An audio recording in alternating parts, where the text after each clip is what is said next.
Where do you want to start? Do you want to start about the brilliant Newcastle beating Arsenal, or do you want to discuss why City couldn't get a point at Bournemouth? I think we should go in and celebrate Bournemouth, first of all. I just thought they were outstanding. They've taken 7 points. Yeah.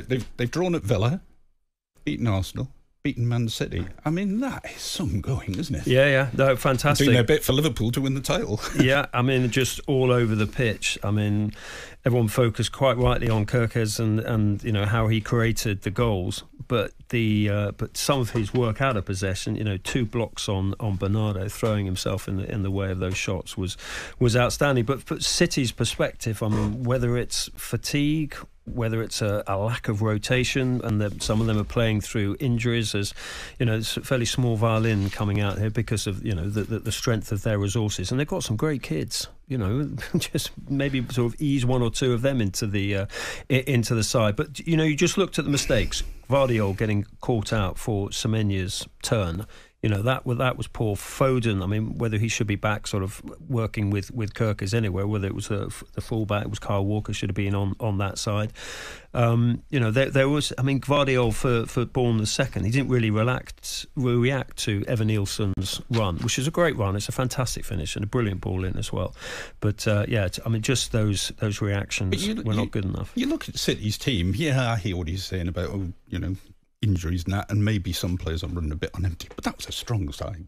It was a strong sign. They brought Doku on, as you Haaland said. Didn't play in the week. He sat on the bench, so he should be fresh for that game. Yeah, no, I agree. I think they missed Diaz and Stones, because players like that. No, I agree. Stones doesn't always play. No, but he's he's kind of a quiet leader in there because of his determination. No, look, I agree with you completely. And other managers have injuries. It's not an exclusively Manchester City thing. And the question I would ask is that if they have got all this fatigue, and there is this sort of huge debate about player workload, and Rodri obviously spoke very powerfully about it, and then unfortunately got injured and he's out for the season.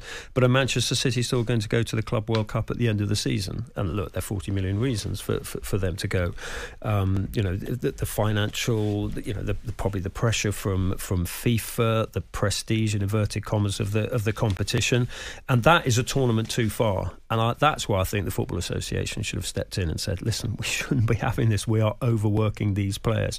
So a little bit of sympathy for Manchester City, but huge credit to Bournemouth. And also, I suppose they've got to lose eventually. I mean, 32 games unbeaten, somewhere you'll come unstuck. It just happened to be at a club, at a team where you wouldn't expect them to lose, I suppose, despite the fact Bournemouth have been very good. That's not where you'd expect Just a tiny thing. Does it make any difference to you when a team plays in a fantastic strip? Because I look at that Bournemouth strip. I know it's nothing, but just watching the game yesterday, just that Bournemouth shirt. I know it's sort of echoes of that great City. Is it? Not intimidating. I just think it's a really stylish strip. I just think they look good. And you know, when you go for a night out and you're looking good, you probably feel better. But you know what? It just sort of struck me. I said, "Well, that's a really nice strip." Maybe it's because they were just playing so well and they were flying forward, and you could see the organisation. And do you think Iraola will get an elite club? An elite club. He'll get manager of the month. Yeah, absolutely. Don't Nuno? Oh, Nuno as well. Yeah, we'll get on to him because he's doing very well as well. The other thing about Bournemouth was and it was highlighted on Match Day last night, their intensity of Bournemouth, the closing down. Doing that to City is amazing, almost playing them at their own game, getting right on top of them. I mean, I don't know what... It's amazing what they're doing. It's funny, when you go to Bournemouth itself, it doesn't seem the most intimidating of places. Nice walk along the beach, nice pier, and, you know, lovely park next to, you know, the Vitality. And then the ground itself was, I mean, again, just watching from on television, it was absolutely rocking. But that is the belief of the fans, the belief in the players, the belief in the manager, the belief in the substitutes coming on. There's something special there. And that's Iraola, who had a sort of difficult start. You know, they couldn't really pick up any points initially when he came in, but he was... who was I seeing? I went to see one of the players, Zabanya, and Iraola was around, so I went and had a coffee with him and sort of sat in that sort of control room. He is so impressive with his style. Very engaging character, so you can see why the players warm to him from a man management side. I love his passion on the touchline. His passion, obviously, when he'd when they'd won, and he sort of went over to Guardiola, and they went onto the pitch, and the way he shared the moment, and you could just see with the body language of his players towards the manager how much they love playing for him. Indeed. Now we've got an hour and a half to discuss Newcastle beating Arsenal, Henry. So where would you like to start? I mean, as I said, no excuses from Arsenal this time. After the controversy over did the ball go out, it didn't last season when we also won.